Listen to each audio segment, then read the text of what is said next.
11,000 miles from San Francisco, 8,000 miles from New York, there lies a primeval desert, a mass of drifting sand and sun-baked earth 1/3 the size of the United States.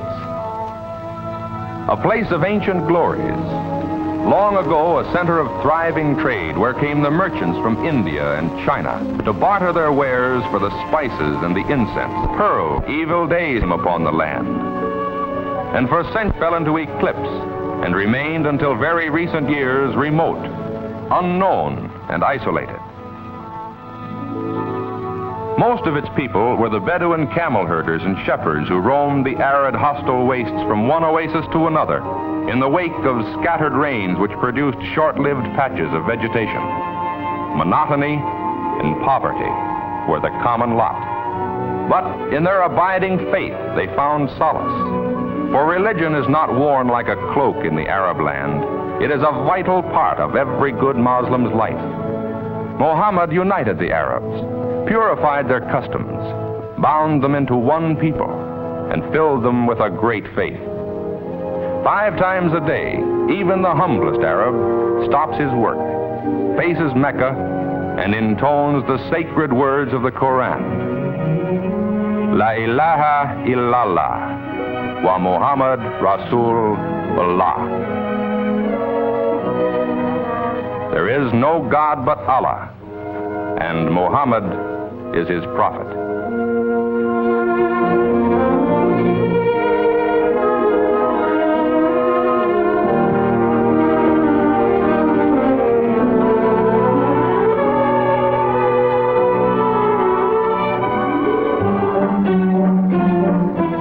Wherever the limited water supply permitted, wheat was grown, and the Arab, essentially good-humored in spite of his hard life, would make a little dance and a little song as he threshed the grain.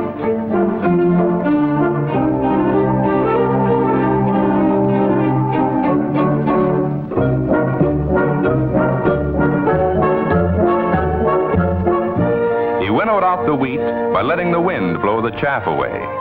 But crops, judged by modern standards, were pitifully small. And for townspeople and Bedouin alike, life was an endless struggle.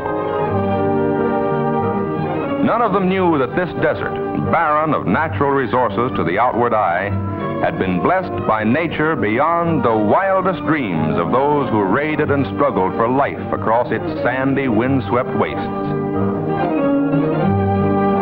And then, in this land of great tradition, there arose a powerful leader who unified his 5.5 million people and set out to achieve a renaissance.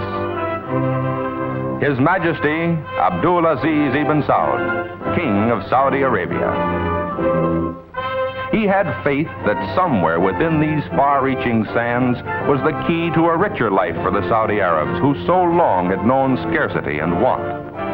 Perhaps this country, so unproductive on the surface, might contain minerals below the surface, including oil. But vast sums would be needed for search and development, and there was no quick way to a realization of this hope. Then, in the early 1930s, an American oil company obtained a concession on Bahrain Island, 25 miles out on the Persian Gulf. The venture was successful, and occasionally there was speculation as to whether even greater opportunities might lie across the green waters of the Gulf in Saudi Arabia. And so, geologists talked about the possibilities, and they saw the low rise along the coast that could mean oil or could mean nothing at all.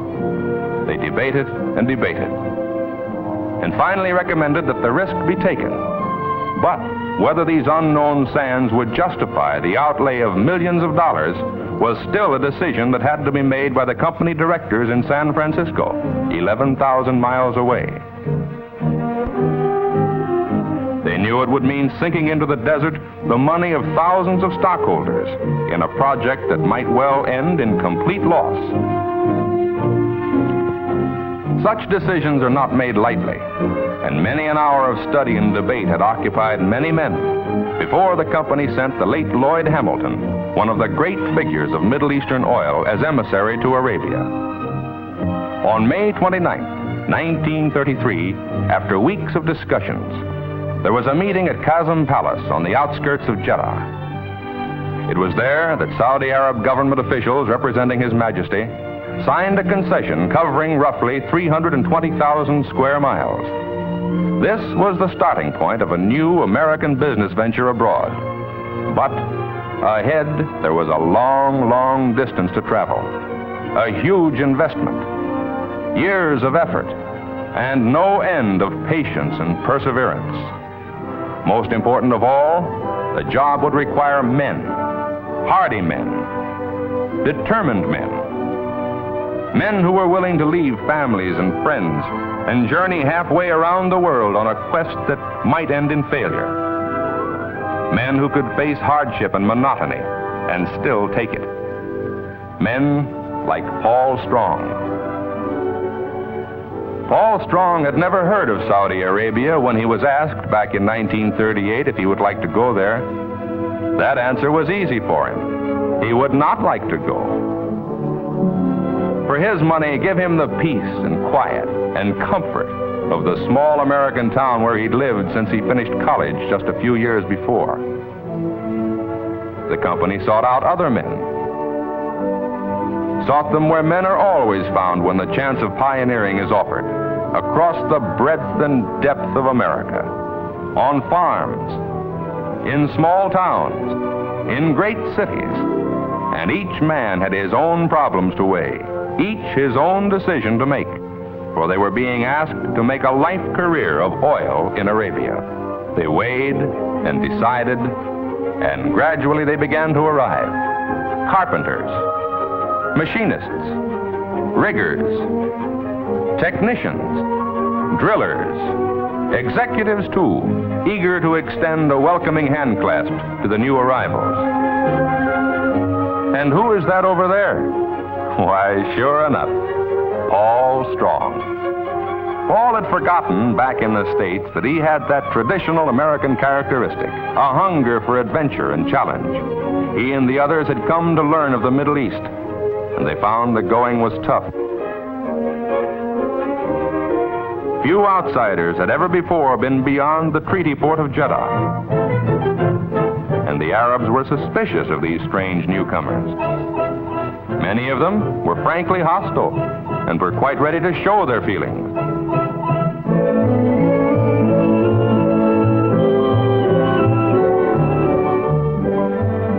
Even the extended hand of friendship was accepted grudgingly in the early days.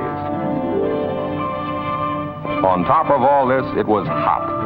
120 in the shade on many a day in summer, sometimes soaring to 140 in the sun, and with high humidity to make it even worse. There were flies and dysentery, and the housing was makeshift.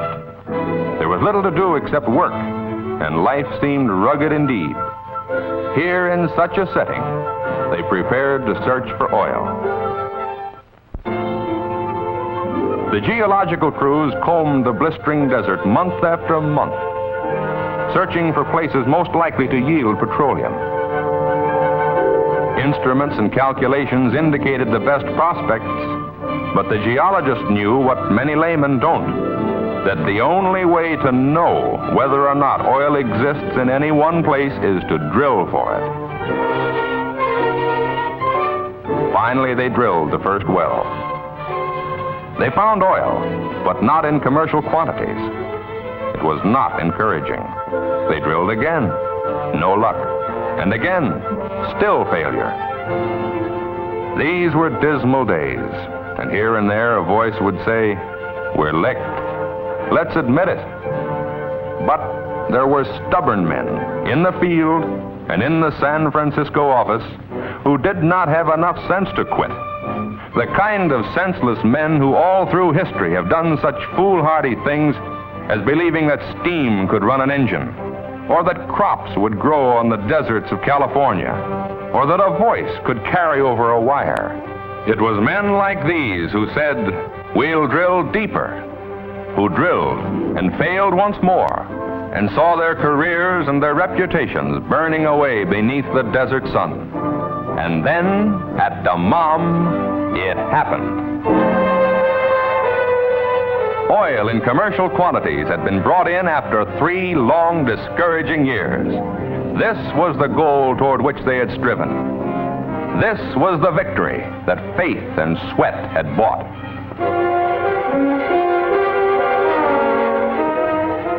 A long road has been traveled since those early years. There have been changes and great expansions. The original concession has been enlarged and now embraces an area of 440,000 square miles, equal to the states of California and Texas combined.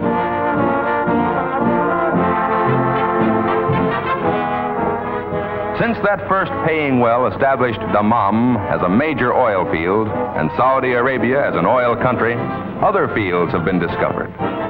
Production has risen until in 1947 it reached close to 19 million barrels from less than 4 million in 1939. In the prolific Abcake field, production by the end of 1947 was averaging about 200,000 barrels a day.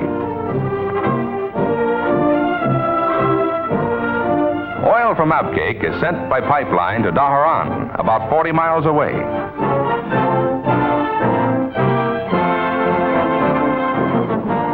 From there, more than 100,000 barrels daily flow through one of the world's largest underwater pipelines to the Bahrain Petroleum Company's refinery on Bahrain Island. The rest is moved by pipeline for shipment abroad or for processing in the company's refinery on the mainland at Ras Tanura. This modern plant was planned to help meet the enormous wartime demands for military petroleum products. The project was approved by the Joint Chiefs of Staff in 1943. It was rushed to completion in 1945 at a cost of approximately $50 million, all of which was put up by the company. In this work, about 1,000 Americans and 5,000 Saudi Arabs were employed for 1.5 years. Its rated capacity was 50,000 barrels daily, but it has actually been turning out more than 115,000 barrels a day, 230% of its original rated capacity. Supplying this refinery required the drilling of additional wells and the building of pipelines to deliver crude oil from the fields. Other pipelines carry the finished products from the refinery to the terminal and loading wharf about 3 miles away. The company's marine terminal at Ras Tanura can handle 4 tankers at once, loading them at a rate of from 10 to 12,000 barrels an hour.